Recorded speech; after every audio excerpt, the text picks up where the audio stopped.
وقت تنقید کردن در کار نیست گذشته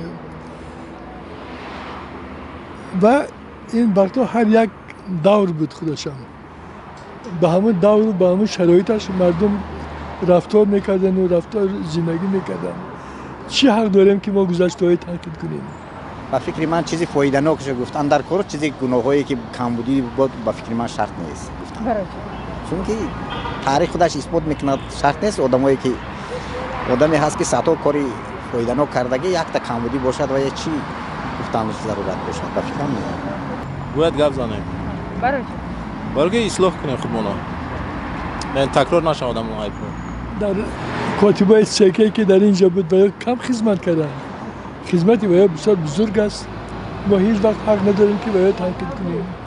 البته اگر خطاگاهی بسیار هم دغل باشد که با جامعه ضرری کلان آورده باشد این باره گفتن در کار لیکن اگر ما با تاریخ تمدن نگاه کنیم و با دیگر دولت‌های من جهان نگاه کنیم در اکثر کل دولت‌های پیشرفته درباره گذشته‌های آنها که بسیاری ها میدونن که چگونه گناه‌های کلان آنها صادر کردند مردمش رهبرت حاضرش درباره آنها یگان سخنی بدی نمیگوید.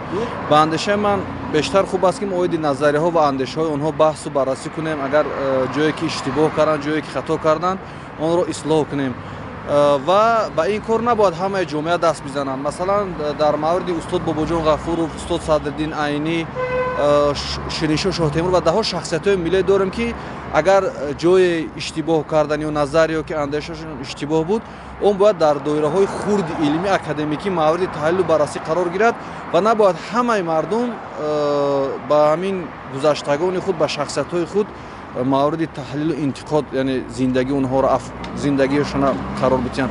عیب بزرگان باید گفته شود پنهان کردن نشود. خیلی بزرگان پنهان کردن کارهایشان را که در آینده باید پنهان کردن لازم نیست. باید آنها را گفت که و برای جوانان عبرت شود.